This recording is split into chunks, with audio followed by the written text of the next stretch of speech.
So this being Stanford, I seem to be surrounded by people who are having epiphanies every day. This is a strange place. And so I thought to myself, am I one of these people? And the answer is no. I don't seem to be having epiphanies very often at all. And in fact, the only one I can remember is when I was 4 years old, and I had this earth-shattering revelation that my class teacher, who I love so much, also needed to go to the restroom, right? And you must admit that for a 4-year-old, that's a pretty large epiphany. So it was such an aesthetic come down that I veered away from having epiphany since then. But what I have had since then is something that I call fishhook questions. Now, these are questions that get lodged into your mind, and there aren't a convenient set of wire snips that you can cut them out with. And what's worse is that they multiply, and they get into all these really comfortable corners of your mind that are nicely cushioned by all these conditionings and turn things upside down. What if you came back to your home and found your favorite couch infested with fish hooks? That's how it feels.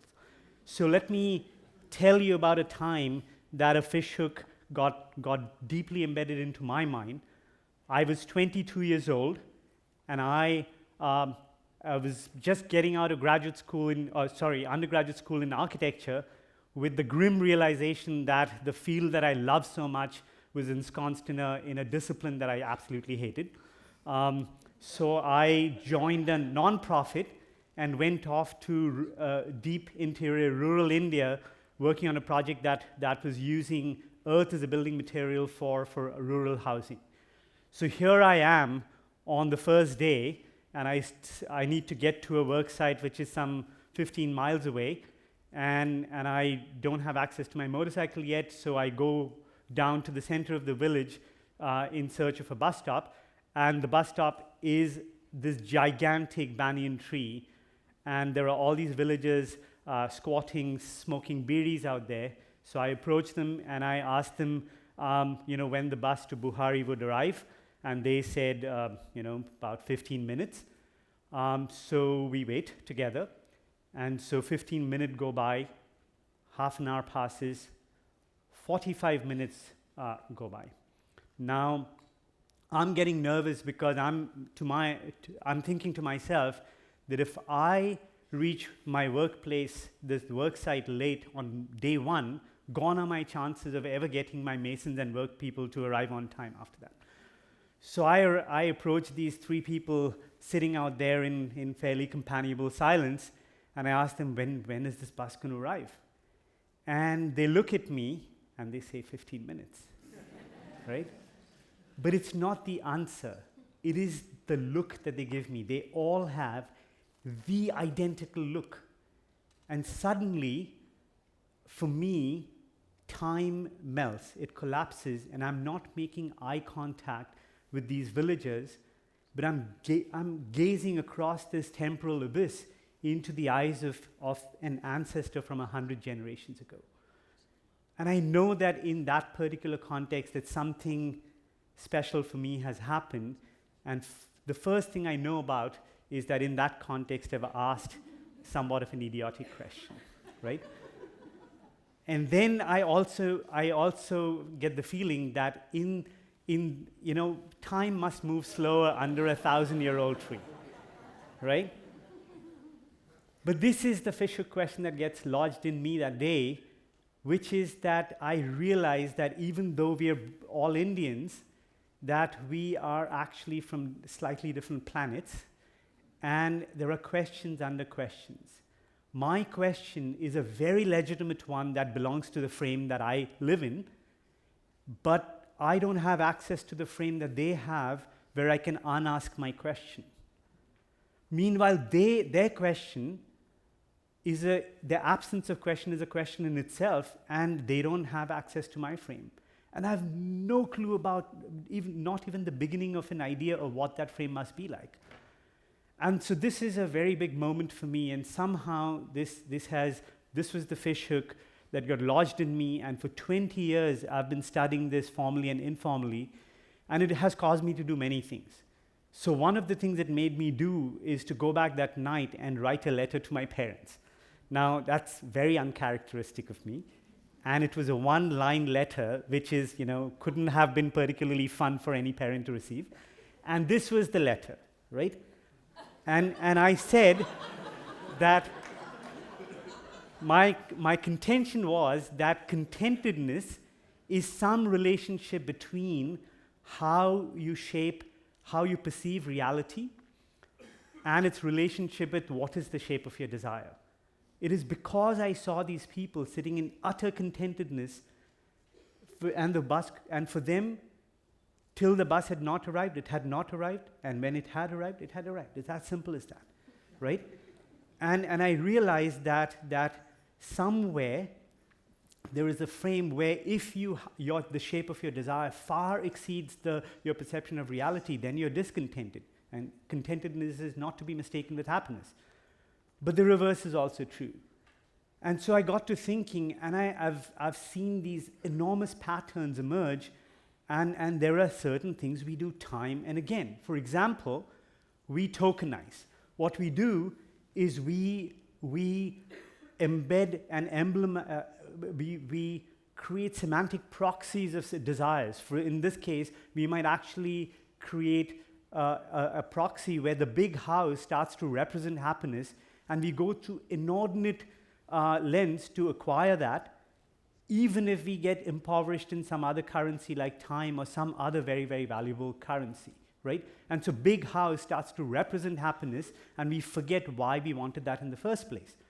And then at a larger level, we do things like this, where we make a fetish of something like growth. Now growth is fantastic, but we forget that rapid growth has a deep level of violence associated with it, but the degree to which we fixate on this takes our eyes off of other things, such as the value of equilibrated states that have reached harmony and resilience, and we go for growth, which is manifested with all the talk about double-digit GDP growth and quarterly earnings and so on.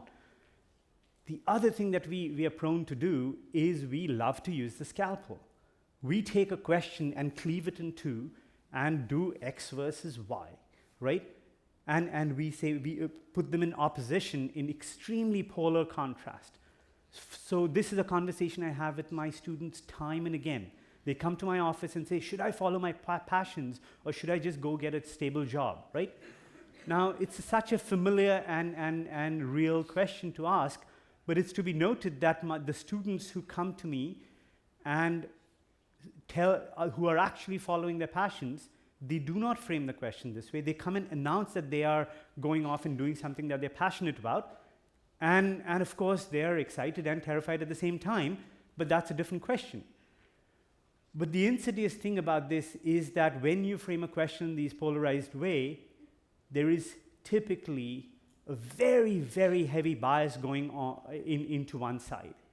So there's one side which has all the large memes in the world and the wisdom of the world and the voices of all your relatives, etc., that dominate and put such a harsh light on this teensy little voice that is making the claim for the other side that it tends to fade, right? It tends to fade and it gets obscured.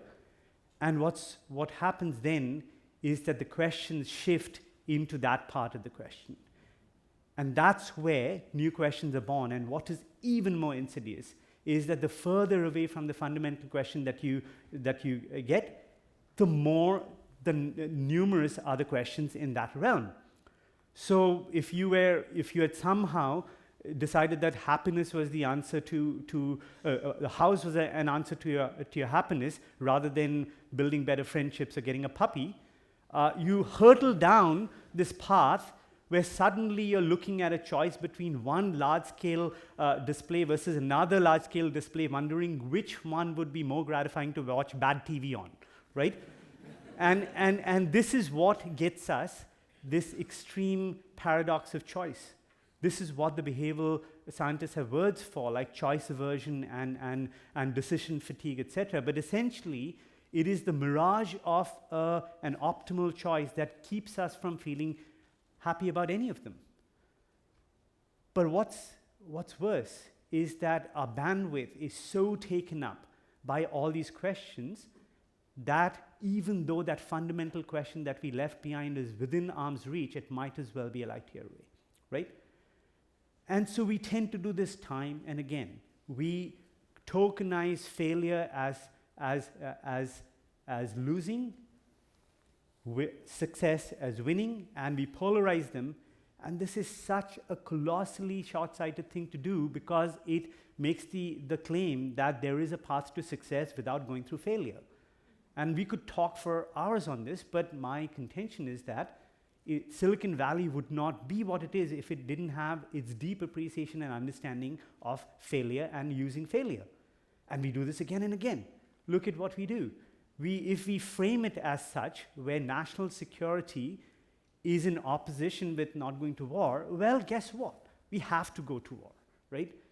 But there is just a chance, had we framed this question differently, there might have been a way in which we might have been able to avoid going to war. Now, this happens over and over. It's a pattern, but there's one that is built so deep into the fabric of our thinking. It's such a tight part of our culture, which is this opposition between long-term and short-term, right? Should we put out the short-term, the immediate fires, or do something that our grandchildren are going to avail of, right? And by now, you have gleaned what I'm getting at, which is that these are deeply flawed choices. And if we just look under the surface, long-term benefits are not opposed to short-term benefits, but long-term benefits are opposed to long-term losses, and short-term benefits are opposed to short-term losses, and you can cross them. And by having crossed them, you have done something magical. You have created a space where there might exist a solution that meets both criteria, right? And this is the crucible of creativity and innovation. This is the birthplace of deep transformation. Just by having made both possible, that quadrant on the right is a nexus of possibilities. What it also allows us to do is to actually combine perceptual lens and get a kind of parallax where you see possibilities that any one lens would have simply made imperceptible. So you see possibilities beyond. And yet we do this, right? We do this. We do this all the time, X versus Y. And what are we doing when we do this? We are essentially committing a murder. We are actually killing innovation, right? And sometimes it's premeditated murder because innovation is too expensive or risky, or they never know what they're going to get at the end of the exercise, or they're dodgy people in dark clothes, right? But sometimes it's just manslaughter because innovation just got killed because you asked the wrong question. But sometimes it's genocide because there is an entire tribe and community of innovation that got wiped out wordlessly because the wrong question was asked, right? So if this is true, then there should be breadcrumbs under all our innovations, right?